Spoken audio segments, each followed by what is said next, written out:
Hello friends, welcome back to our channel. Siragadikka செல் upcoming review பார்க்கலாம். முத்து வந்து என்ன பண்ணுறதுன்னு தெரியாமல் முழிச்சிட்டு இருக்காங்க.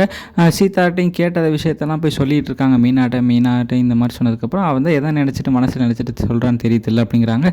யாரை மனசில் நினச்சிட்டு சொல்கிறா அப்படின்னு கேட்குறப்போ அவள் தான் தெளிவாக சொல்கிறாள், கவர்மெண்ட் ஆஃபீஸர், வீட்டில் ஒரே பிள்ளை வேணுங்கிறது.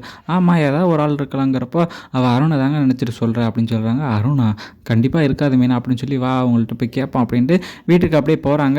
போயிட்டு ஹாஸ்பிட்டலில் எல்லாத்தையும் விசாரிச்சுட்டு முத்து எல்லாத்தையும் கேட்டுட்டு வரப்போ அவங்க அம்மாவும் சந்தேகப்படுற எங்கடி போயிட்டு வரேன்னு கேட்குறப்போ, நான் ஹாஸ்பிட்டலில் தான் இருந்தேன், மாமா கிட்டேனா கால் பண்ணி கேட்டுக்க, அவரு அங்கே தான் இருந்தார் அப்படிங்கிறப்போ என்ன ஆச்சுன்னு கேட்குறப்போ எல்லாத்தையும் வந்து விசாரிச்சுட்டு போனார். உனக்கு எப்படி மாப்பிள்ள வேணும் எல்லாத்தையும் கேட்டுட்டு தான் போனார், என்ன கேட்டுக்க அப்படிங்கிறாங்க. இங்கே பார்த்தீங்கன்னா ரோஹினி வந்து ஆண்டிக்கு எப்படியாவது பணம் கொடுக்கணுமே அப்படின்னு ஸ்ருதியோட அம்மாட்ட போய் கேட்குறாங்க. அவங்கள்ட்ட ஹெல்ப் கேட்டு எல்லா விஷயத்தையும் சொல்லிட்டு இருக்கப்போ இந்த மாதிரி பணம் கேட்டு வந்திருக்கா அப்படின்னு சொல்கிறாங்க. அவங்க வீட்டுக்காரர் இது மாதிரி திட்டுறாரு, இந்த மிடில் கிளாஸ் இதுக்கு இதான் வேலை, நம்மள்ட்ட பணக்காரங்க யாராவது இருந்தால் இந்த மாதிரி போட்டு காசு பிடிக்கிட்டே தான் இருப்பாங்க, இல்லைங்க அவளுக்கு ஏதோ ஹெல்ப் வரும் போல, ஏதோ பிரச்சனை மாட்டிருக்கா அதனால தான் கேட்குறா அப்படின்னு சொல்கிறாங்க.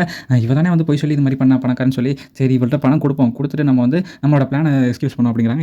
என்ன பிளானுங்கிறப்போ அப்படியே நம்ம பொண்ணை நம்ம வீட்டுக்கு கூட்டு வந்துருவோம், இதை வச்சு நம்ம வந்து மாப்பிளையும் பொண்ணையும் தனியாக கூட்டிட்டு வந்துடும் அப்படின்னு சொல்லி இவங்க பிளானை போட்டு இந்த காசு கொடுக்குறாங்க. என்னங்க பிளான் அது, நான் உனக்கு பொறுமையாக சொல்கிறேன், நீ இந்த காசை மட்டும் அவங்கள்ட்ட கூட அதுக்கப்புறம் பார்த்துக்கலாம் அப்படின்னு சொல்லி பேசிட்டு இருக்காங்க. அதே போல் முத்துவும் கிளம்பி போகிறாங்க. போயிட்டு வீட்டில் கேட்குறாங்க, சீதா உனக்கு எந்த மாதிரி மாப்பிளை வேணுங்கிறப்போ அருணை மனசில் நினச்சி சொன்னி அப்படின்னு கேட்குறப்போ ஆமாம் மாமா நான் அருணை தான் நினச்சி சொன்னேன் அப்படின்னு அவங்க அம்மாலாம் போட்டு அடிக்கிறாங்க. அவங்களும் வந்து தடுக்கிறாங்க. சீதா எல்லாத்தையும் வந்து மீனா வந்து தடுக்கிறப்போ முத்துட்ட சொல்கிறாங்க, அவள் தான் தெளிவாக சொல்லணுங்கிறப்போ முத்துவும் சொல்கிறாரு, நீ ஜெயிச்சிட்டல மீனா, நான் தான் தோத்துட்டல, நீ சொன்ன மாதிரி தான் எல்லாம் நடந்திருக்குல்ல அப்படின்னு சொல்லி அவர் கையை காமிச்சிட்டு அப்படியே சோகத்தில் போகிறாங்க. இங்கே பார்த்தீங்கன்னா முத்து வந்து மனம் திறந்துற மாதிரி காட்டுறாங்க. சீதா தானே வாழ போகிறான், நான் ஏன் வாழ்க்கையை முடிவு பண்ணணும் அப்படிங்கிற மாதிரி காட்டுறாங்க. அதே போல் அருண் வந்து ரெண்டு பேருமே சம்மந்தம் பண்ணி முத்துக்கிட்ட ஆசீர்வாதம் வாங்கி அவரே வந்து எல்லாத்தையும் பண்ணி கரெக்டாக கொண்டு போகிற மாதிரி தான் கொண்டு போகிறாங்க. இது கனவா இல்லை நினைவா என்ன எதுங்கிறது தெரியல.